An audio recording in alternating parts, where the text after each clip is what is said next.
Hi everybody, it's Teresa with Body Loyalty. I know this channel is called Reese Dixon, and for a long time there I used to say it's Teresa with ReeseDixon.com, but that was in the long ago blogging days. Back in 2016, I stepped away from the blog and the YouTube channel in earnest because I got really sick. I tried to keep things going because you need a purpose in your life, and so I had a self-care company there for a while, and I made a couple little things here and there, but for the most part I have just been sick since 2016. I have had a lot of surgeries, a lot of surgeries, and some very complicated recovery.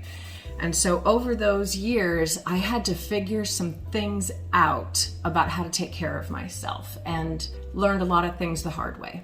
And that has turned into Body Loyalty, which is what I have come to share with you today and what I'm going to be sharing on this account from now on. You can find out a lot more about Body Loyalty at our blog. The website is bodyloyalty.com, and we are on all the socials. On Facebook, it's Body Loyalty Movement, but every place else, it's Body Loyalty, especially TikTok. I make a TikTok every day. Today, I am barely going to be scratching the surface of the surface. Body Loyalty is a trauma and disability informed approach to healing body shame.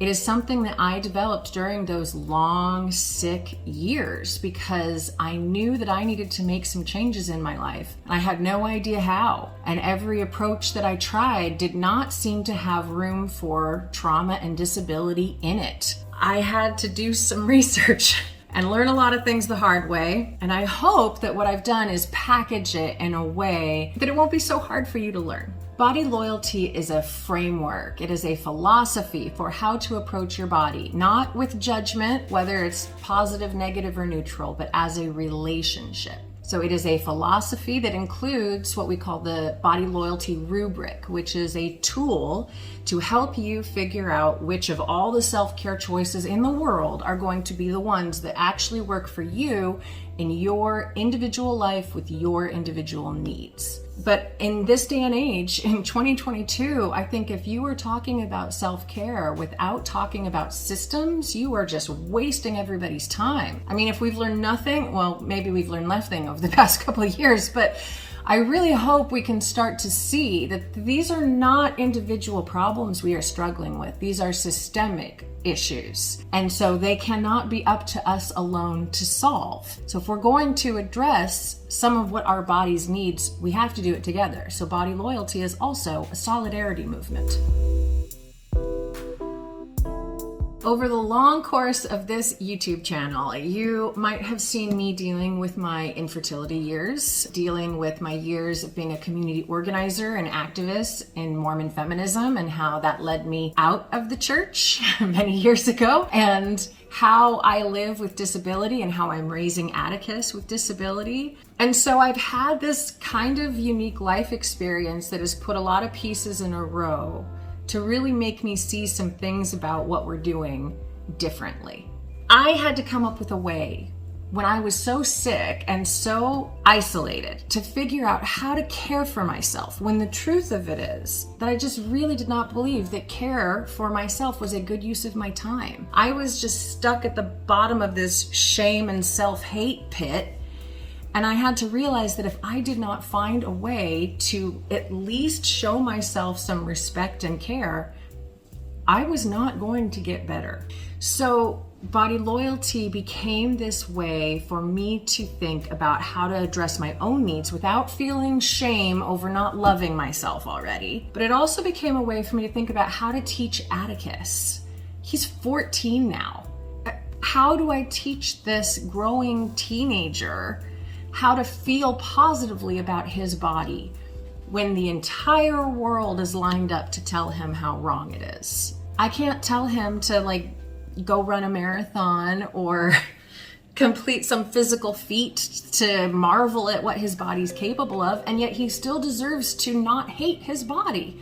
I tried to look at body positivity and body neutrality, and I had some issues there because they really do not deal with trauma or disability or systems. Body positivity started with radical origins, but it's been around from the 60s. And whenever wellness capitalism sees that something's a good idea, they find a way to take it and strip it of all its meaning. So while body positivity started as something really profound towards fat liberation, these days you say body positivity and people usually think of something very different, something that is very centered in the individual, centered in desirability and appearance, and centered in a very narrow human experience. Body positivity, as is currently being discussed, does not address white supremacy, it does not address ableism, it doesn't address systems of power, it doesn't address toxic positivity, and it does not address body surveillance. Body positivity will do nothing to stop body checking. So then I tried body neutrality, which is kind of a response to body positivity in exactly the same way that I was finding this problem. But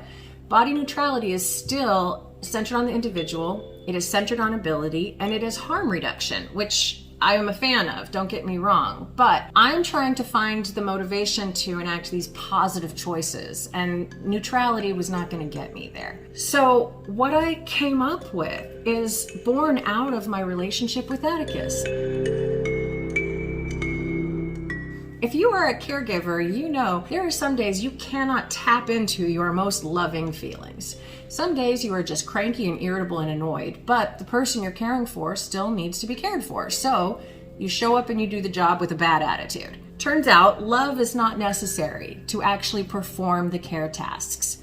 Loyalty is what is necessary. You're loyal to the person you care for. So you show up and you take care of them even when you don't feel like it. That's what you need with your body.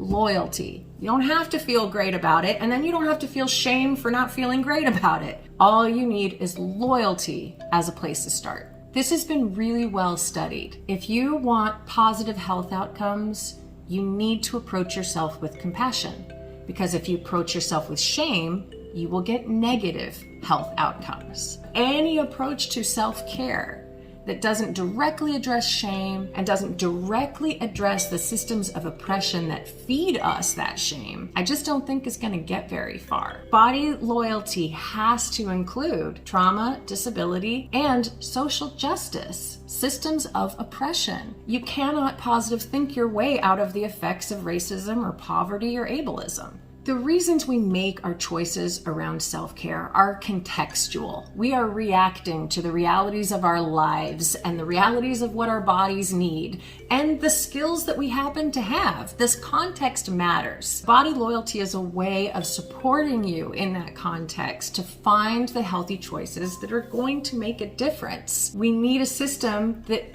will help us find individual accommodations for our needs. Nothing is going to work for all of us. So we have to learn some new skills. We have to abandon the shame that we have been fed. And we have to account for the reality of our bodies. And that's what we do here at Body Loyalty. So remember to follow us in all the places. Come and visit our blog, sign up for the newsletter, see all the socials.